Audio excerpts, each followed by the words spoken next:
Draw specialists Ebbsfleet United hosted struggling Barrow at Stonebridge Road. A recent resurgence had seen Fleet climb the table after a shaky start, and they got the start they wanted here, courtesy of a thumping strike from Aaron McLean. Fleet controlled most of the game up until Barrow introduced former Sutton man Vicente Gomez. And with a little less than 20 minutes left, the substitute found the equaliser. Sloppy defending from the home side allowed Gomez to nip in ahead of Nathan Ashmore. Vicente Gomez has gone in there! And Vicente Gomez has equalised for the Bluebirds! Fleet didn't let their heads drop, but for Barrow, their goalkeeper let the ball drop, allowing Andy Drury to restore the home side's advantage.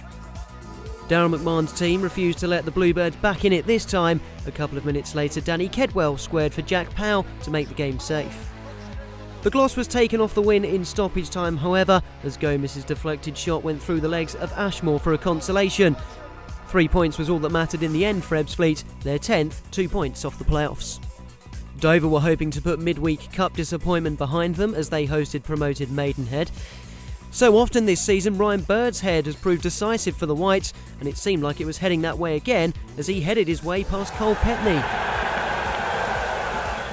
Late goals have saved Dover a few times this season, but it was to be the undoing of them on this occasion. Rennie Steer's inventive run set up Jake Hyde to tap in with the penultimate kick of the game. The Whites stay second in the table, having lost 2 points, but having potentially gained some valuable lessons. We spoke about in there in the change room about managing games late on. Obviously we went 1-0 up. There was a few minutes to go. They stuck an extra player up top to make it difficult for us, and we just got to learn from that. We've got to manage the game better. Some of our clearances didn't actually get into the channels like they should have done.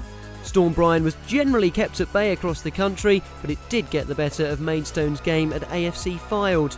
In the National South, old foes Chelmsford got the better of Dartford again by a 0-0.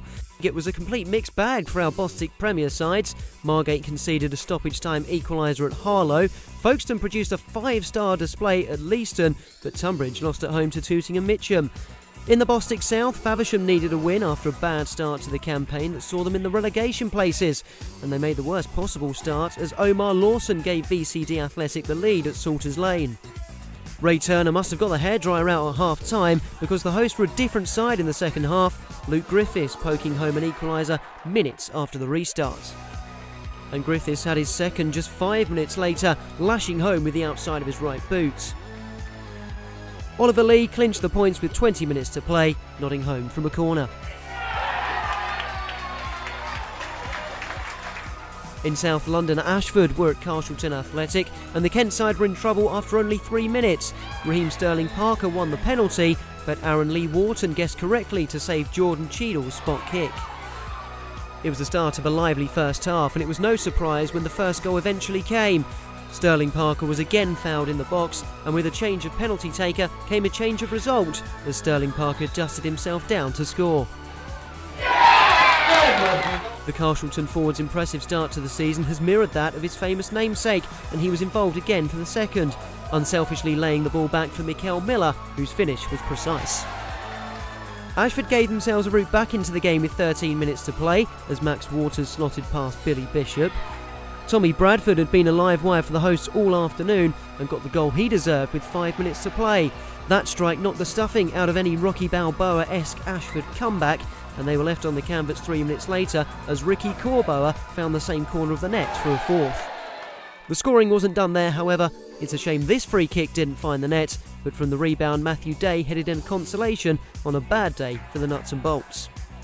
Elsewhere, Herne Bay had a Saturday to forget at high-flying Lewis, and you can second that for Ramsgate at Phoenix Sports.